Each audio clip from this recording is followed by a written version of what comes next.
On March 18th, 1990, the most audacious art heist of all time took place at the Isabella Stewart Gardner Museum in Boston. Two men dressed as police officers were admitted into the building by security, claiming to be responding to a disturbance call.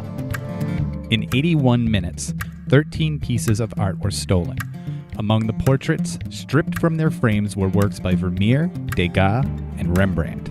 Estimated at $500 million, the heist has been categorized as the largest and most frustrating of all time. Theories of their whereabouts and those who perpetrated the crime are abundant. In this podcast series, we will dig as deep as possible into the case, the theories, and the social and economic impact the greatest unsolved art heist of all time had on the community. This is Empty Frames.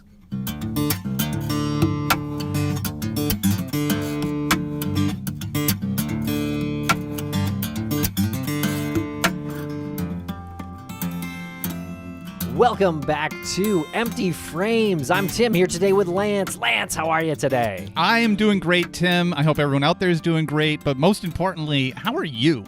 I am doing great, Lance. Thank you so much for asking.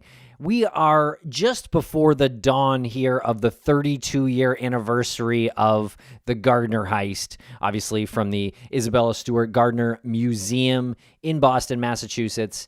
And this episode, Lance, we speak with Eric Ulis and a friend of his, Stephanie Rabinowitz, who happened to date and I guess be friends with one of the main suspects in the Gardner heist. You said something right off the top there that we're coming up to the 32-year anniversary.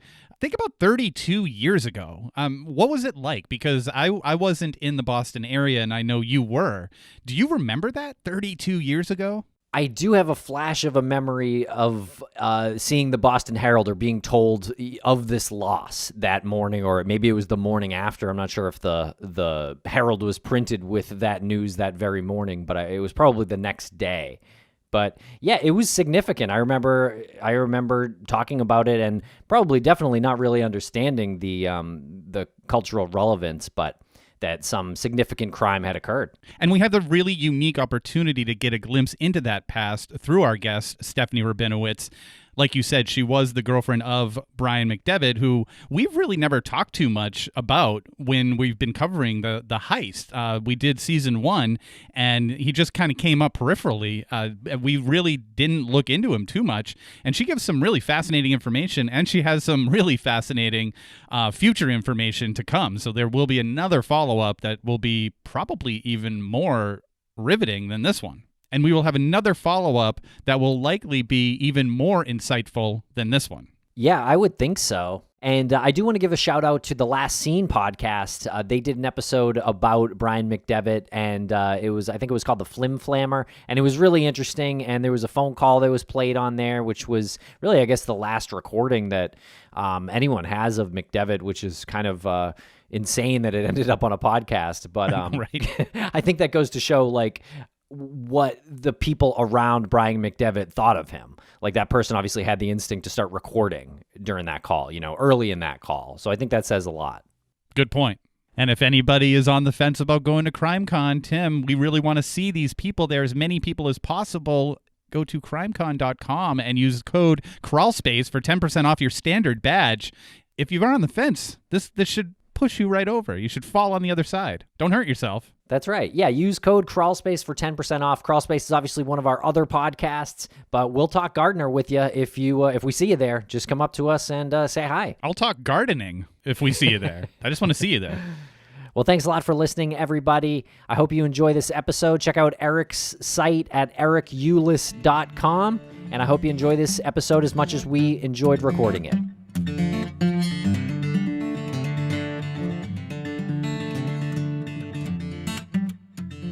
Welcome back to the show, Eric Ulis, and welcome to the show, Stephanie Rabinowitz. How are you both doing today? Great. How are you? We're doing well. We're doing so well because we produced many episodes of our podcast, Empty Frames, starts off talking about the Isabella Stewart Gardner Museum heist, and then in season 2, he's talking about other heists and other art history, cultural moments. And then season 3, we revisit the heist.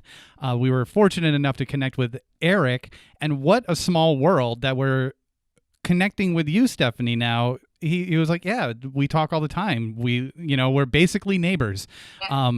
Amazing. Thank you so much, one, for making the connection, and two, you're both joining us. So thanks for taking the time to join us to talk about this.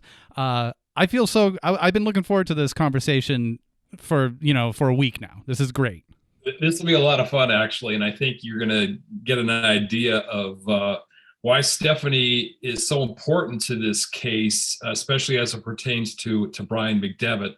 And again, like I said before in the previous podcast, I mean, in my mind, that's what it's going to take. It's going to take moving beyond this notion that somehow organized crime is involved with this. And it's going to involve looking at other suspects, people like McDevitt, who, by my estimation, are very compelling. And obviously, Stephanie has a lot to say with respect to her time with Brian. And as I mentioned before, I think, quite frankly, she may possess some piece of knowledge that she isn't even aware of that could ultimately unravel the entire mystery and blow this thing wide open. No pressure, though, Stephanie. I can only tell you what I remember. And what's really interesting is that we covered a lot of theories and a lot of persons of interest throughout the episodes of Empty Frames, but we never really got into McDevitt.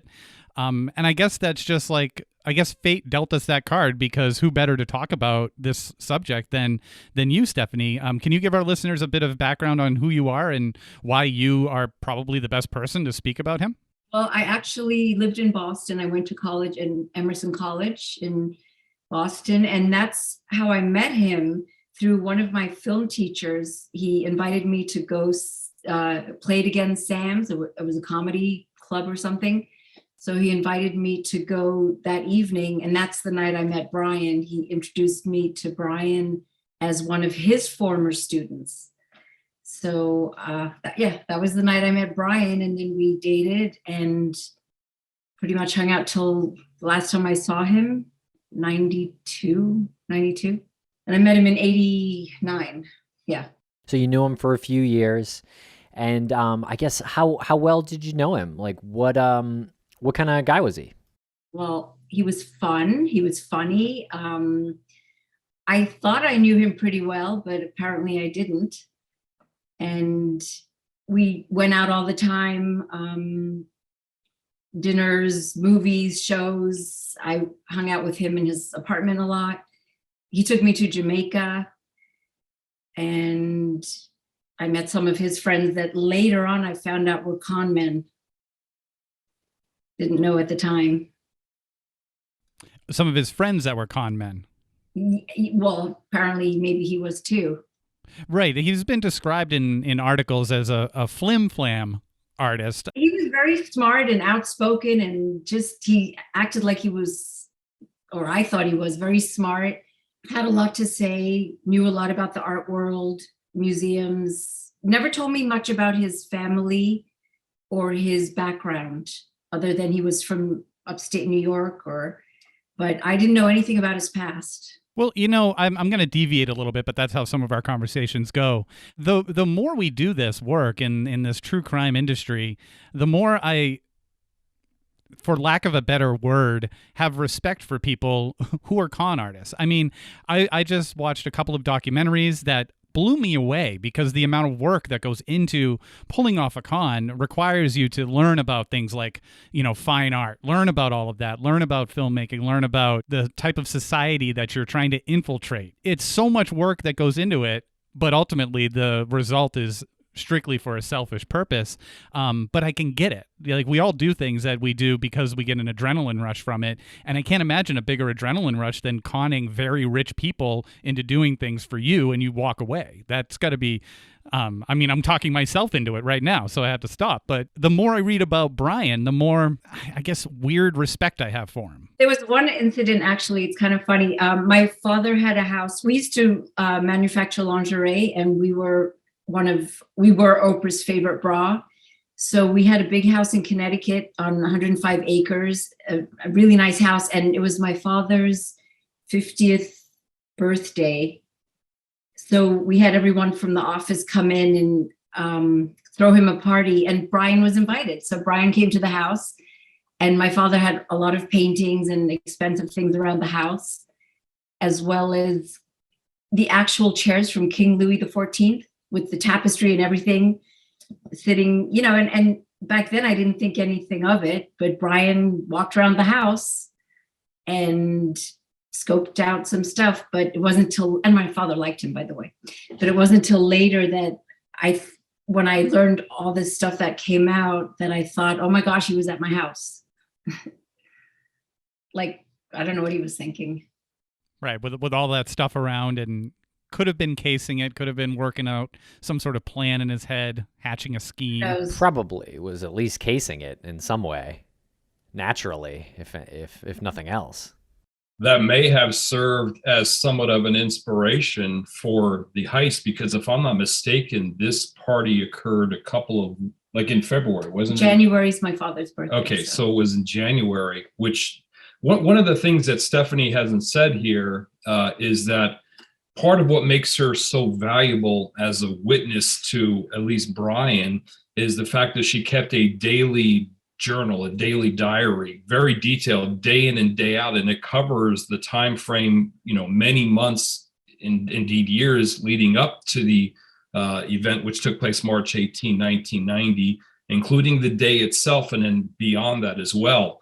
So it's really invaluable for someone like me to read through these day-to-day accounts of her life with Brian, and of course she knows nothing of his past or anything of that nature, or for that matter the Isabella Gardner Museum heist. But it's just fascinating to read the accounts of what was transpiring and what was taking place, what Brian was doing, and things of that nature. So that's part of what makes Stephanie, I think, really invaluable for someone like me who's researching this case and has a particular interest in somebody like McDevitt. But to kind of step back a minute here to what you were referencing earlier, I agree. When you look at con men, or just con women, I guess, or I'm sure there are con women as well, but people of that ilk, it's remarkable, because it's clear that these people oftentimes are very bright and very talented, but for whatever reason they opt to leverage or utilize these talents for nefarious reasons. I look at somebody like Brian and I think, man, if this guy had just focused his talents on something above board, something legal, there's really a lot that the guy could have done, and there's probably not much the guy couldn't have done. But for whatever reason, there was just something about his character, his makeup, that he just didn't roll that way, man. He just decided, you know what, I want to be on the other side of the fence as far as the law is concerned, and there you go. So it is fascinating. It is very, very fascinating from a psychological perspective to analyze people like Brian. Yeah, and to that point, Stephanie, you mentioned that he had friends that you learned afterwards were kind of con people too. I'm curious how you learned that they were con people. Well, when I went to Jamaica, to me, they were just his friends, and he introduced me to them as his friends. So I went on a trip with Brian and his friends, and they brought their girlfriends. So I didn't think anything of it. And then it wasn't until later then I moved to California. I'm jumping all over the place. I think when everything started to come out, the teacher that introduced me to Brian later told me that the men that we went to Jamaica with turned out to be con men, and one was wanted, and I think the other one died or got killed. It's all in my journals. I'd have to go back. I mean, this is 30 years ago. Let me help out a little bit here. Brian, even though he was in and out of court and in and out of trouble with the law, really throughout the entire time that he knew Stephanie and they dated, she knew nothing of this. And, there were court appearances, there were, getting guilty pleas, things of this nature. There were interviews with the FBI that took place shortly after the Isabella Stewart Gardner Museum heist, none of which she was aware of, Stephanie was aware of, and there's nothing in her journals that discuss any of that at all. So it's fascinating, but all of this for Brian kind of blew up in 1992. At this point, by the time 1992 rolls around, Brian's living in Los Angeles. He's pretending to be an accomplished writer. He was involved with the, I guess, the Writers Guild or something of that nature in LA at this point. And basically, he got outed.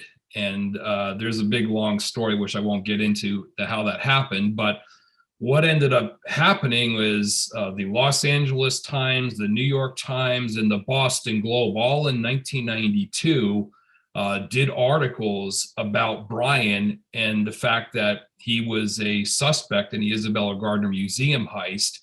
And they kind of tied it in with some of what was going on with Brian and his affiliation with the Writers Guild in LA. He apparently misrepresented his credentials to gain membership. And so it ended up being a big kerfuffle, a big issue.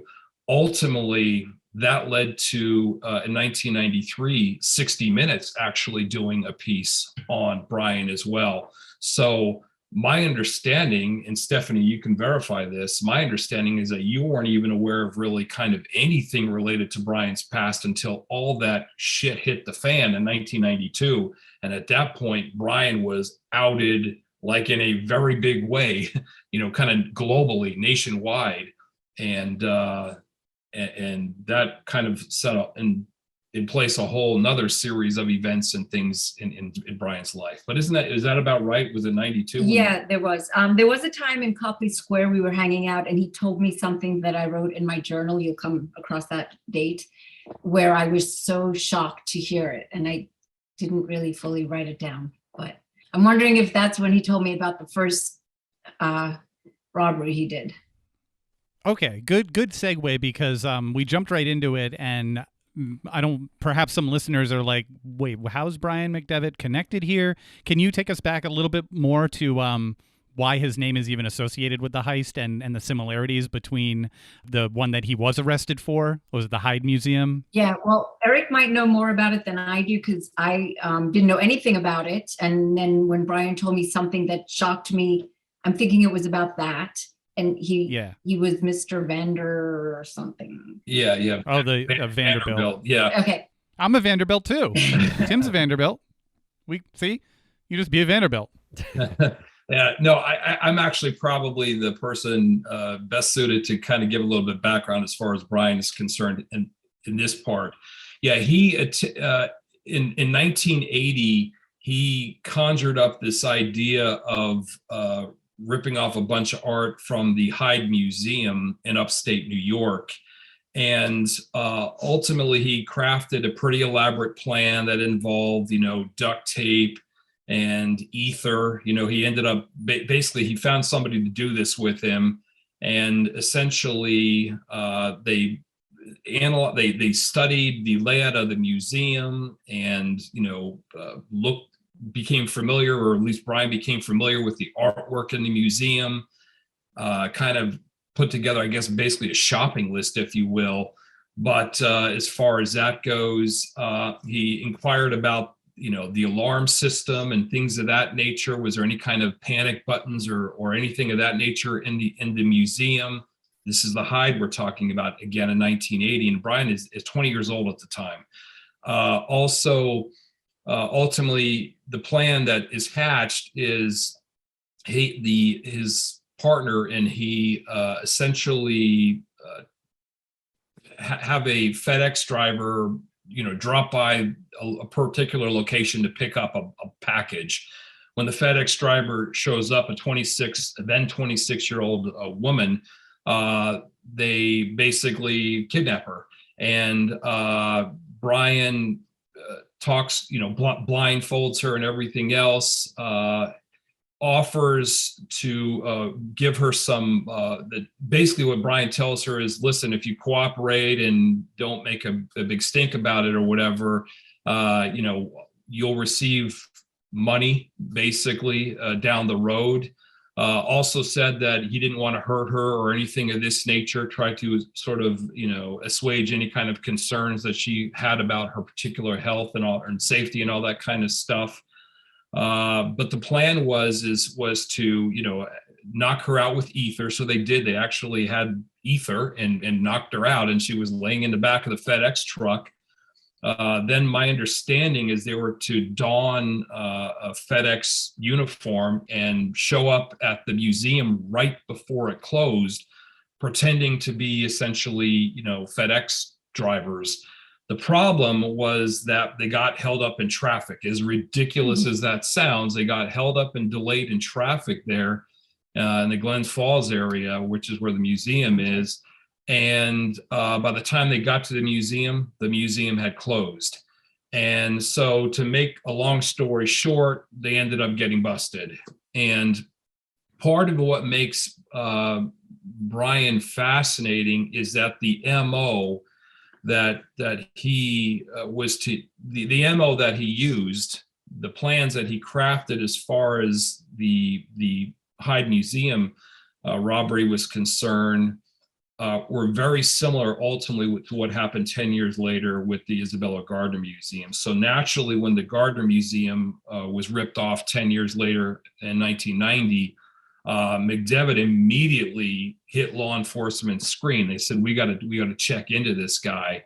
And so they did. And my understanding is he was one of the very first people that, fingerprints were submitted and so forth. And they interviewed him shortly thereafter. That is, the FBI interviewed him shortly thereafter about the Isabella Gardner Museum. And that's kind of where Brian's name enters the orbit related to the Isabella Gardner Museum heist. And one critical thing that I want to mention here, and I mentioned this in a previous podcast, part of what makes Brian a compelling suspect, in addition to the fact that the age is right, he was around 30, early 30s at the time that the Gardner Museum heist took place. The other thing is that in the MO, of course, was very similar. The other thing is that one of the two guards that night at the Isabella Gardner Museum, there was Rick and Randy, the two guards that happened to be on the premises that night, and they were ultimately bound and chained up and everything else. One of them, Randy, who I'm absolutely convinced had nothing to do with this, he said later that with 90 to 95% certainty, he believed that Brian McDevitt was the guy who actually brought him downstairs and taped him up and handcuffed him and everything else to the I guess a pipe or something downstairs in the basement of the Isabella Gardner Museum.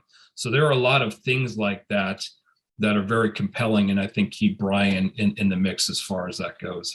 And I understand the FBI interviewed you as well, Stephanie, about Brian's potential involvement. He actually told me that there's a chance the FBI might come and talk to me and ask me if I would be his alibi. He asked if I would tell them that he was with me that night, and I hesitated. Well, I didn't want to lie to the FBI, but I also was not an American citizen.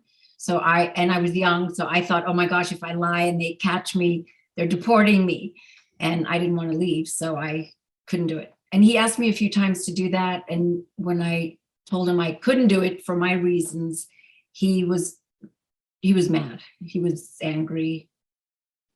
Like, you could tell he was pissed off. He was like, right, not abusive or anything like that. No, he was never abusive. He was very sweet to me, charming, but never physical. So I never thought he was a murderer or a criminal in that sense, but I didn't realize he was, what he was. So did you ever speak with the FBI? Oh yeah, so they came to my house, and now I'm living in California, and they interviewed me, and I just sat there and listened. I didn't say a lot because this was my first interaction with the FBI, and I was so nervous. So I just was very bland. Yeah, no. But the lady gave me her card, and I think she knew I knew more, and said, if you think of anything later, or if anything comes up later, give me a call. And what was the impression that you got from them in that conversation or conversations? Well, part of me couldn't believe. I was like, is this real? Like, this is the guy I dated, and why is the FBI at my house? And I had no clue, but I didn't know that Brian asked me to, be his alibi. And it was just, everything was processing. So I'm sorry, he was asking you to be his alibi for the night of the heist? Yeah, he asked me if I would be his alibi. He said, the FBI will probably be reaching to you. Will you be my alibi for that night and just say you were with me? Did he say it's because I was home alone and I don't have an alibi, or did he follow up with anything? No, I just remember him, I'd have to go back and read it, but this is where I can add something here. As noted, Stephanie kept a very detailed diary day in and day out during this entire period of time. What happened is, a couple of days before the heist took place, which again was Sunday, March 18th, very early in the morning, Brian had mentioned to Stephanie that he was going to be going to an awards event for the Writers Guild in New York City, and therefore he would be out of town that weekend, just coincidentally the weekend of the heist. So he took off apparently for New York on, I believe it was March 16th.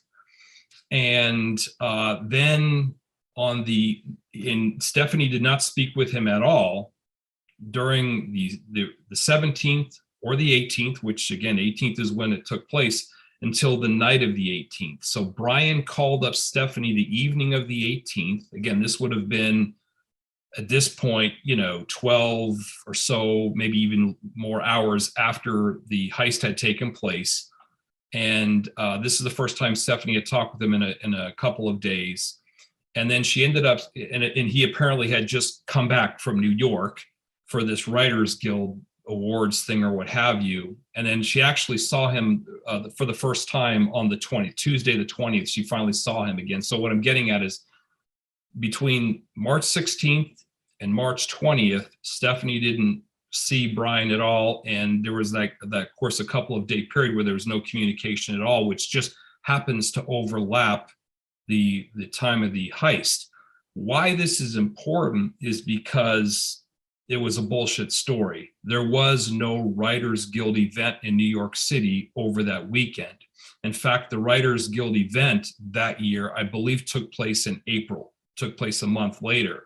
So when the FBI interviewed Brian shortly after the heist, Brian had a problem. He did not have an alibi. So what Stephanie's talking about here is that when the FBI started talking with her, again, 2 years later, 1992, by this time she's living in LA. And by coincidence, Brian is also living in LA, even though they're not living together, they're not dating really. Brian gave Stephanie a heads up, say, hey, the FBI is going to probably interview you. And again, this is in the wake of all the publicity and everything related to the newspapers, the Globe and everything else. And Brian asked Stephanie to lie to the FBI and tell the FBI that weekend, the weekend of the heist, that she was with him. He wanted her to provide an alibi. She, of course, said no. And that's part of what makes this, Brian very, very interesting in my mind, because what the hell is the guy hiding? What was going on? I mean, where was he that weekend? Why is there no alibi? And I also have to ask the question, if the guy's not involved with the Gardner Museum heist, why does he need an alibi? I mean, even if he's up to kind of no good, like, why not just tell the FBI, I was up to no good, was hanging out with another woman or something. I mean, you see what I'm getting at? Like, why go to that degree unless there's something really kind of big going on here? So that's what we're talking about here as far as that alibi and the interview with Stephanie. I did notice before he left for New York that he was very agitated, like nervous, on edge. And then when he called me on the 18th, he was happy. He was like calmer, cheery, a little like he could take a breath, maybe. And that's probably not because he was wearing a I Love New York t-shirt and sightseeing. Because he was probably relieved that whatever, if he's involved, maybe he's like, okay, it's done. And the cool thing about this, guys, is this is in her diary. Like, I can read the diary, and she talks about, oh, Brian finally called, the evening of the 18th. He was in a cheery mood.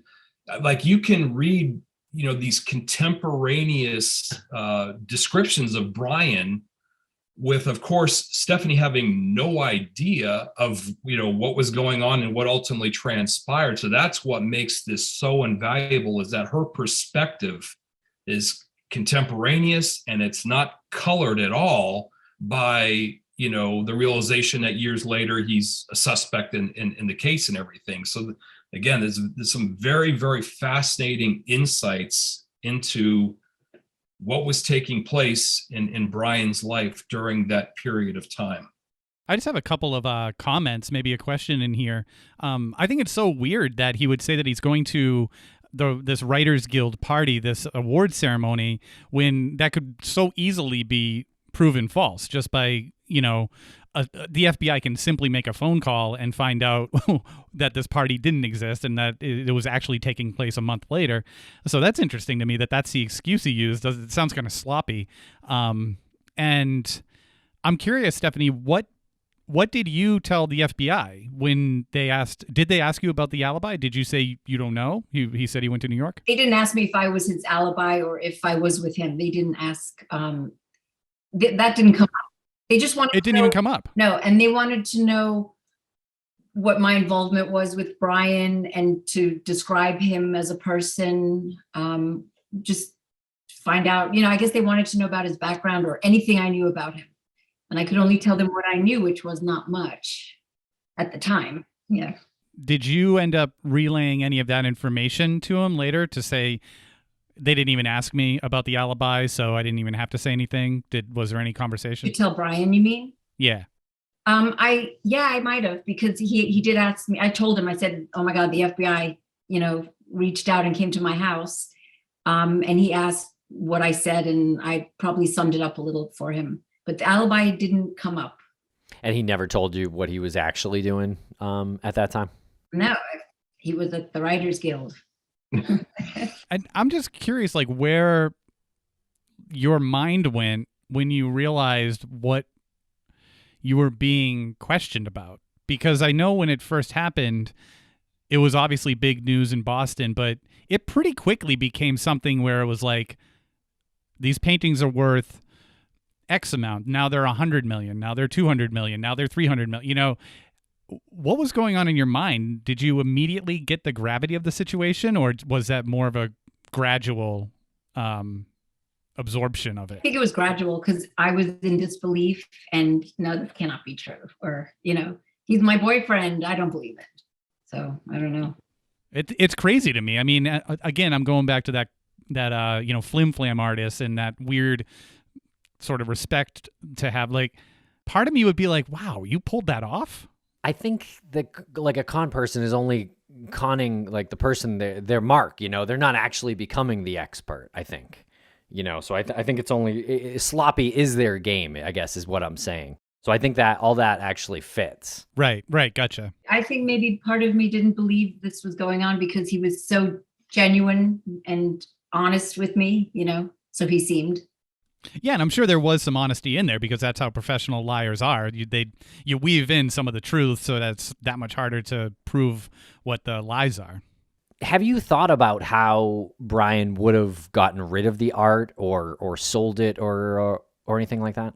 The last time I saw Brian was I used to work on the Ren and Stimpy show, and the Ren and Stimpy show was not dying, but they called it like a funeral for the Ren and Stimpy show because they were ending it. So there was a party in, I think it was a restaurant or something in California. And I don't know how Brian knew about the party or knew that I was going to the party, but he showed up at the party. It was kind of weird. I remember walking up the stairs and I just saw him standing at the top of the stairs, and he was telling me, and he had a lot to drink. So he was just kind of like, a little bit all over me. And then he would say, I'm going to confess to you that I did this and I got paid it was like 300,000 or something. And I have all this money now. So I'm planning on going to South America, get out of this country and come with me. And for a 20-year-old, that sounded great. And he'll take care of me forever. And I declined that too, didn't go. But that's the last time I saw him, or he confessed it, or I wish I could. And I didn't write in my journal the name he told me. So that drives me crazy, because I was just so afraid. I didn't know, But he did go to South America, huh? Apparently. Well, let that sink in for a minute. He actually confessed to Stephanie about this thing. And it was June 25th, 1992. That was the last time Stephanie saw him or spoke with him. And indeed, shortly thereafter, he bolted. He left for South America and never came back. Because of the grand jury, he was afraid of an indictment? Well, that's one of the things that he said, that he had heard that an indictment was coming down, because he was put in front of a grand jury. And also the FBI has talked with Stephanie multiple times. So they did speak with Stephanie after this. And Stephanie did tell the FBI that Brian had asked, that Brian had confessed. Stephanie told the FBI that Brian confessed, that Brian said that he had received essentially $300,000 to rip the yard off, and that he basically needed to leave the country. And true to his word, he did. He left the country and never came back. That's something else. And we'll be right back after a quick word from our sponsors. Thanks to our sponsors, and now we're back to the program. What did he tell you? Did he mention the Gardner by name, or he mentioned artwork? I remember him saying someone, and I cannot get the name, paid him to get the artwork from the Gardner Museum to give to this guy. And then, so basically someone hired him to do the job, gave him the work or the artwork, and then the guy paid him, and then he did his job and he was done and he had to go. He had to leave the country. So he got paid before? Oh, I don't know when he got paid, but okay. Yeah, I don't know when. But he told you the name of the person who gave them the money, and that person is different than the person who the artwork allegedly. Yeah, I don't know who gave him the money. And I even actually tried to go to hypnosis to see if I can go back to that night, because that's the only way I can probably come up with it, is if I relive that night. I would have to go under hypnosis with a really intense person who can do it, because I have a really strong mind and I don't think I can just be hypnotized. But if I could ever somehow go back to that night. I smell a follow-up episode. I just want to, in my own brain, he was paid $300,000. He was approached by an individual who said, I'll pay you $300,000 to retrieve these paintings for another person. For him. Oh, for him. Oh, it was for him. It okay. was for him. But all I know is I just remember Brian saying, so-and-so paid me $300 to get the artwork for him. That's all I heard. And I don't know if whoever paid him kept it or distributed it, or I don't know what happened. Well, that's interesting, because it would have to be somebody who was aware of him. And, you're talking about a day that was not back in social media where you could just sort of like friend somebody. They had to have known that he had tried to, he had a history of this. Yeah, maybe they knew his history from New York. So he was a good, I don't know. And this is interesting, because when he got busted 10 years earlier in New York, he basically opened up like a cheap novel to the authorities, explaining what how this whole thing was hatched and what came about. And he was almost braggadocious about, confessing to the amount of detail and so forth that he had put it, and the amount of research he had put into the Hyde Museum. his plan in that particular case was to clean out the museum and then take the artwork down to a fence in Florida and somehow sell it or unload it there with somebody in Florida, and then jet off to parts unknown. So, you know, who knows? I mean, you know, I don't know if this was sort of like, you know, massive art theft 2.0 on the part of McDevitt, and he was ultimately successful. I'm not sure, but what I do know is that you know, he was kind of AWOL. There were a lot of gaps between Stephanie and Brian during that time. A lot of time that we cannot account for, that I cannot account for in Brian's life. Brian did not have a job. Brian did not have a job, but somehow he managed to get by. And he actually flew to LA 6 days after the heist. The Saturday after the heist, he actually flew to LA, and he was back there for a short period of time, and shortly thereafter moved to LA and rented a house in the Hollywood Hills. So like, I'm reading these stories about Brian, and I'm familiarizing myself with Brian, thinking this guy has no job, but he's like renting places in the Hollywood Hills. He's traveling to LA. I mean, the guy was up to something. We know that for sure. He was up to no good. Now, as to whether this is somehow related to, you know, the Gardner Museum heist, who knows? But according to Stephanie, Brian outright confessed to the heist. This took place, again, he confessed in 1992 after he was outed. In addition, Brian asked her for that alibi, you know, to provide an alibi for him to the FBI. So again, this is part of what I'm talking about when we're looking at somebody like Brian McDevitt. There's a lot of circumstantial and evidence and suspicious activity on the part of Brian that makes a guy like me wonder, you know, is there something more here than perhaps meets the eye? What was it, if anything specific, that Randy could identify when he said, I'm positive that was him? Was it the voice? Was it just his appearance? A combination of a bunch of stuff? The one thing that Randy said about the individual, the thief that tied him up, is that he was actually very kind to him. When the handcuffs were put on him and he was dragged downstairs, he actually spent quite a bit of time adjusting the handcuffs, and he told Randy, this thief said, you know, is that too tight? Is that going to be okay? Whatever, because you're going to be here for a while. And he even said, hey, listen, you know, I'm sorry to be doing this to you, almost kind of apologetic as far as that's concerned. And basically said, hey, listen, if you guys kind of keep quiet about this thing, in a year from now, you know, you'll receive some money. We'll hook you up with some cash. So the thief, ironically, treated Randy quite well and appeared to genuinely be concerned about, like, not scaring the shit out of the guy and making sure he was comfortable because he knew he was going to be there for a while.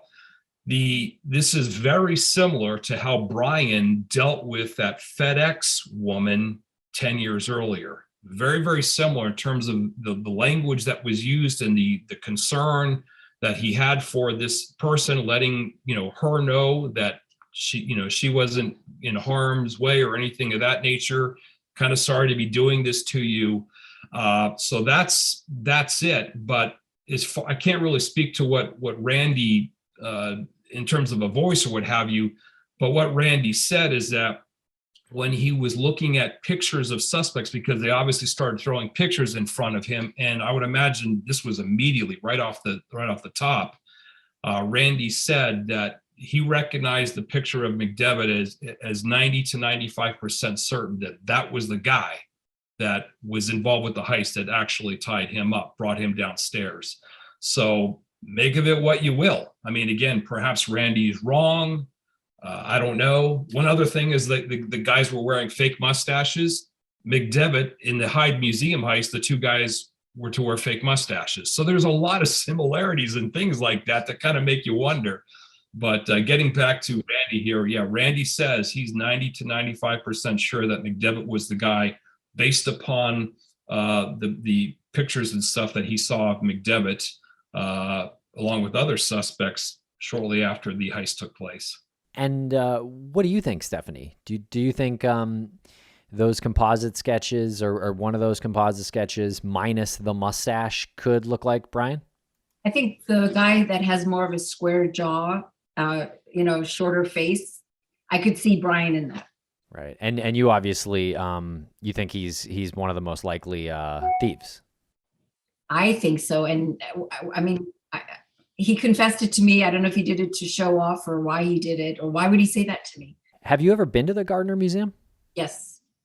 Did you visit with Brian?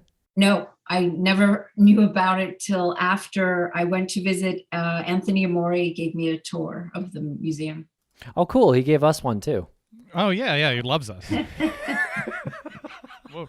Took us out to dinner, drinks. It was so fun. So, okay, he was in LA when you were in LA, but earlier, I think, Eric, you said that it was just by coincidence.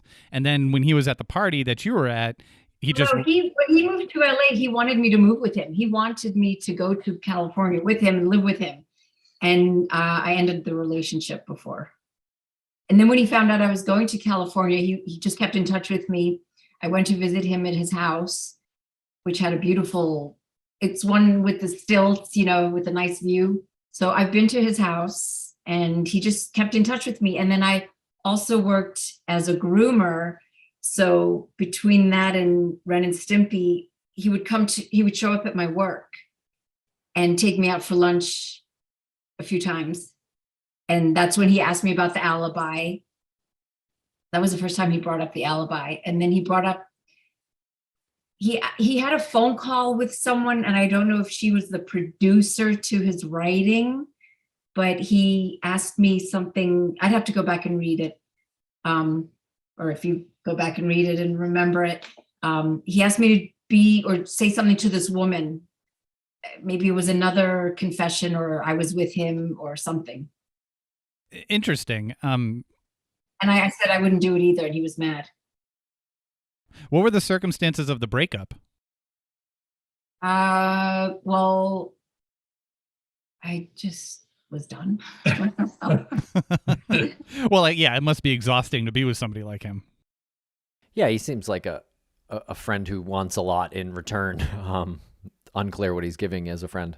Stephanie's been very gracious. She's let me peek into her private life here, reading through the diaries and so forth. So I can see that, and it's around about the time that the heist took place is when things really kind of started to go south in the relationship.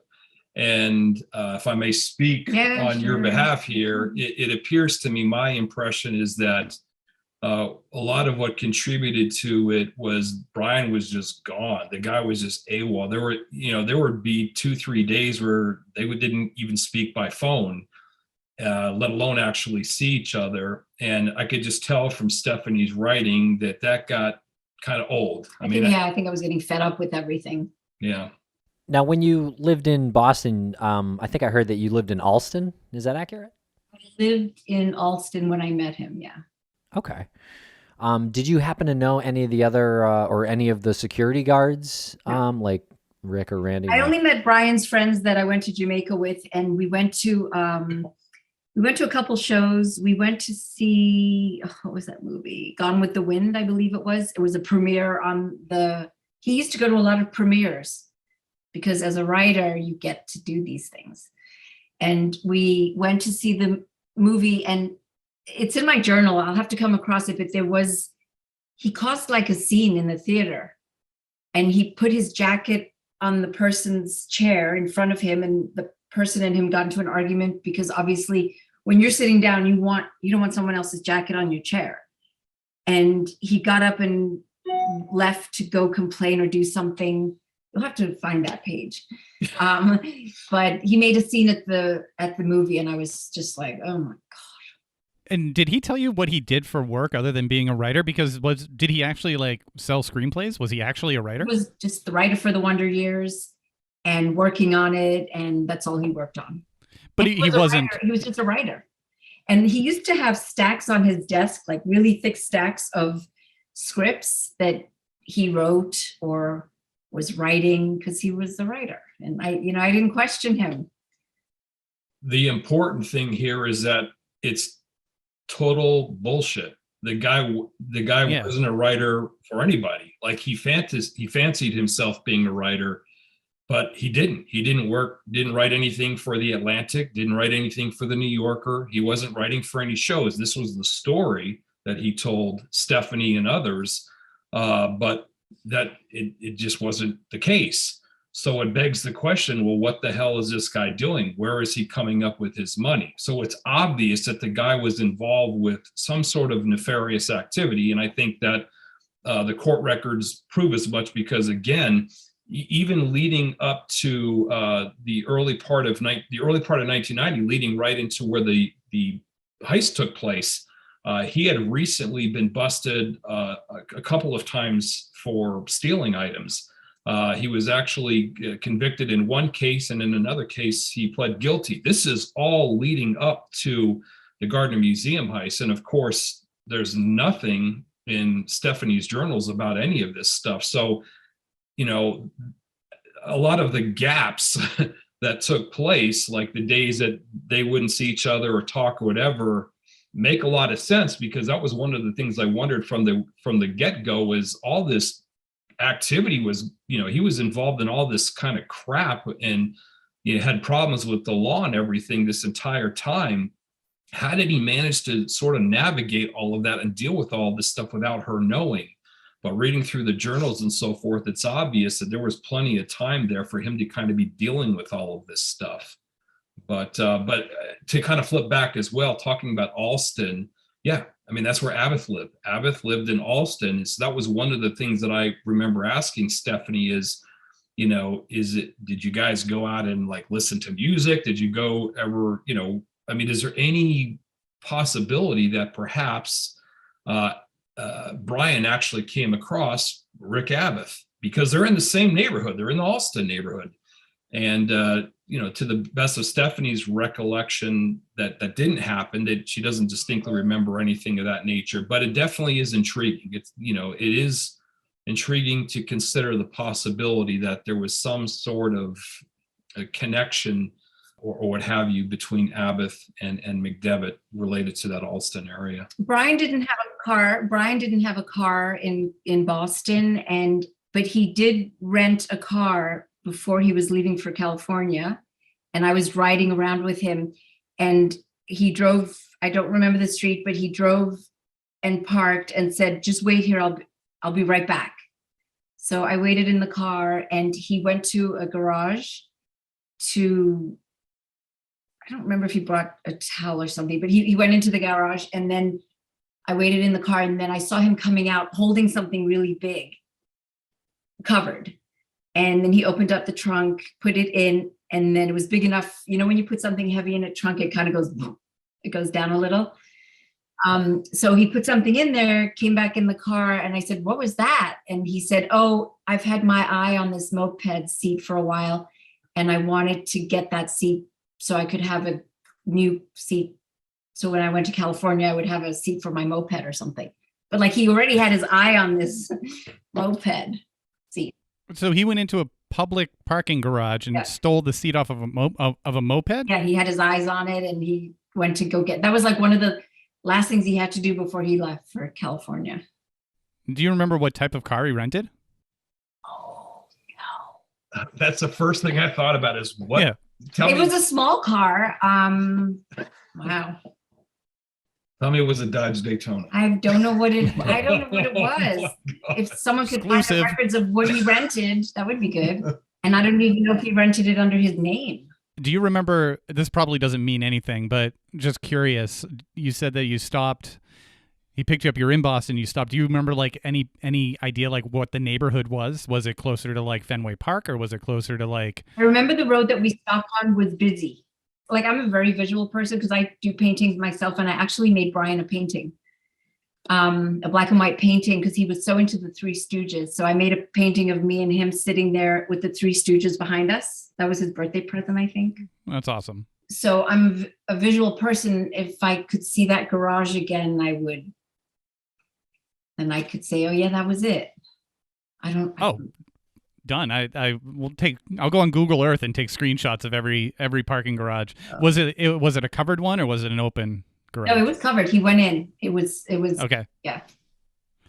All right. And you know, you brought up Alston and Rick, and he was a musician. Alston is super small. Even back then, it was even smaller. The music venues there's a handful of them. We know that Rick frequented those. Like, he probably played gigs at some of those music venues. I'm just kind of guessing, but I used to go to Harper's Ferry a lot. I was a walking distance to Harper's Ferry, and I'm trying to think if I ever went there with him. I might have invited him there because I used to go there.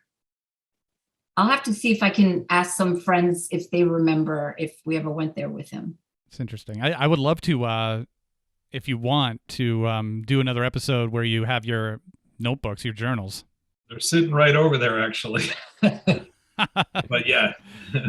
What made you want to write everything down? Have you always done that in your life, or was there something specific about him? Travel. I used to travel a lot. So my mom said, I was 8 or 9 years old, and she said, why don't you keep a journal of your trips and what you do? Because it will be fun for you. So my very first journal, I went to Italy and I wrote in it. And ever since then, I just kept going. Very cool. Unlucky for him. Do you think that Brian is not with us anymore? I think I don't know, but I think he's still alive. And my thing is, the only way you can prove it is go dig up his grave and do a DNA, because there's no, I mean, unless you find his DNA buried in the grave, I think he's alive. Really? I just don't know why. But sometimes I wonder if he's ever friended me on Facebook as someone else, and if he's ever going to try and reach out again or not. I've always thought that. Wow. I never considered that. That's incredible. So he's going to Colombia, fakes his death. I mean, does that seem like something he would do? Obviously. I kind of don't believe it, but like I said, I have no proof, but I don't believe he was dead. Yeah, and the thing is that he left for Brazil initially in the summer of 1992, and he was there for a period of time. He ended up in Medellin, Colombia, and that's apparently where he died in May of 2004. I have talked with Anthony Amore about this, and Anthony did say that he has seen the hospital records for Brian because he died of kidney failure, and that he has also seen his death certificate. Okay, so that's worth something there. It does appear that he did actually die in 2004. Now, having said that, it's Colombia. And so who the hell really knows what the truth of the matter is? So again, my teacher at the time who introduced me to him at the Play It Again Sam's, we've always kept in touch, and he called me, I don't remember where I was living. He called to tell me that he heard that Brian had died of HIV, had HIV and died. I don't know, I just couldn't believe it, but that's what I was told. I did hear that it was a closed funeral, but the person who told me that, I don't know how much they knew.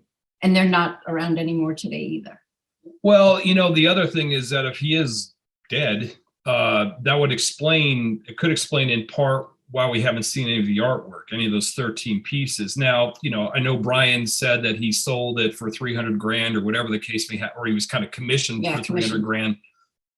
I have to say, to me, that kind of sort of strikes me as a bullshit story on a number of different levels. First of all, $300,000 is overpaying for the art. At the time that it was ripped off, let's just take a figure of $200 million, because that was pretty commonly thrown about, $200 million. To get paid $300,000 for $200 million worth of art is high. That's 15%. The going rate, the street rate, is closer to 10% for that kind of thing. And just given the amount of notoriety and so forth, you would almost think it would be somewhat less than that. That also, the $200 million figure also factors in all of it, all of the art. So again, in my mind, it doesn't make sense that somebody would have a shopping list that included Rembrandts to, finials and Chinese coup. I mean, it just sort of doesn't make sense. Like we talked about before, it does appear that we've got almost, two different crime scenes here as far as, the type of art that was taken and so forth. I would believe, I think it's believable that, okay, the target of the crime, the target of the theft was the Rembrandts, and that's what somebody was interested in. But I'm just having a hard time buying that somebody would have paid $300,000.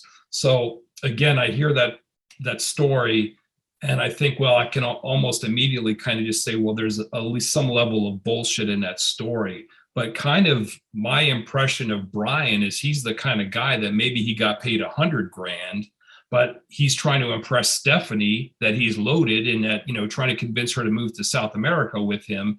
So, instead of rolling out with the real figure of $100,000, he's saying, yeah, I got paid $300,000. He strikes me as that kind of guy who's, again, he's the consummate con man. He's going to do or say whatever he needs to do or say to get what he wants. And if that involves inflating that figure a little bit, then that involves inflating the figure a little bit. But that the death and everything else could explain some of why we haven't heard anything related to any of those pieces of art. Yeah, super interesting. It's almost like this person told him, listen, give me the Rembrandts, give me the Vermeer, take whatever else you want, just make it look like, super random. You can keep them, whatever, or, give them to me or something. But yeah, the inflating that number seems like it would make sense given his personality. But maybe he got that after the fact too. Maybe he received $100,000 for certain paintings, and then he orchestrated another deal for something, the Che Tortoni and the finial. Maybe he still has the finial somewhere in Colombia. There's obviously an endless array of possibilities as far as this goes. My impression is, if Brian's the guy, let's just start with that. Brian's the guy. My impression is that he was commissioned to rip off the Rembrandts. And there were 4 of them, and they only walked out with 3. I think they screwed up and accidentally let one left behind.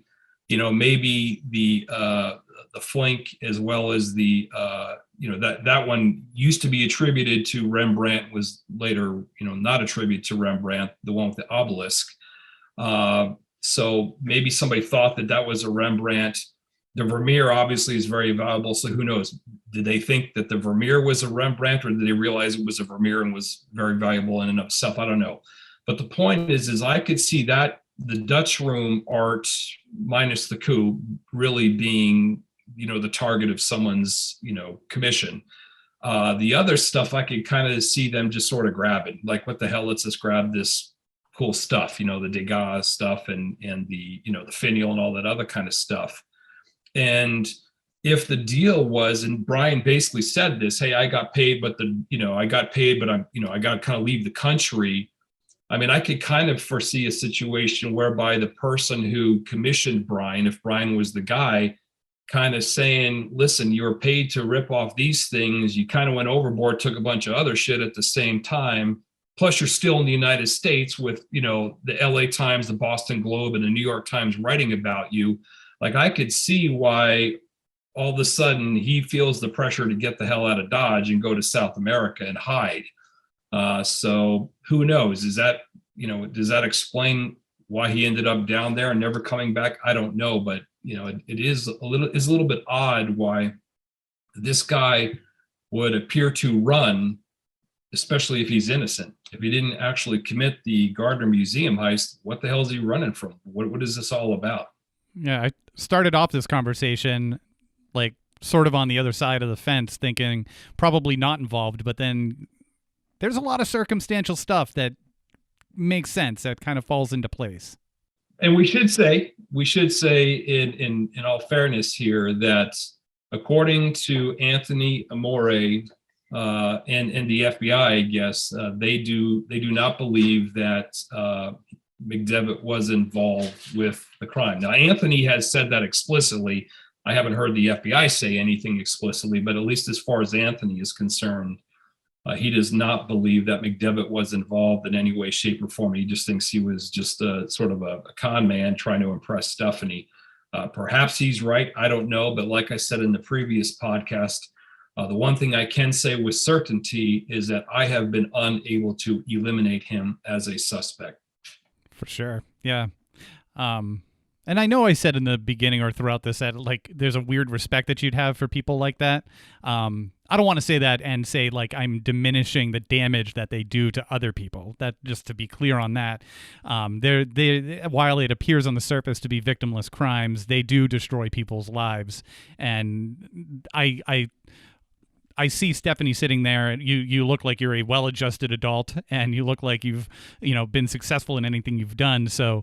But you're also talking to us about this, and it's a part of your life, and it'll always be a part of your life, and you've been really gracious with your time. But that takes a toll on you. So I get it. Like, I get that somebody who does these sorts of things, even on this level where you knew him for a short period of time, you're still getting questions. You're still having to sit down for interviews, try to remember things that seemingly were just like incidental or why would you ever remember what parking garage you stopped at in Boston with your boyfriend at the time? You'd never, like going through that must be not as easy as most people would anticipate it to be. I think I've become used to it because every March, every year, something comes up and then I just roll my eyes and say, here we go again. It's a constant thing. Well, thank you so much, both of you, for your time. This is a captivating interview. I can't wait to hear what the audience reaction is. And as Lance said, I would love to do a follow-up as well. You on board? Maybe I'll come up with more stuff, or things will come to me. I don't know. Stephanie a rock star. Maybe I need to sit down and read all my diaries. She's a rock star. She's actually been really very helpful.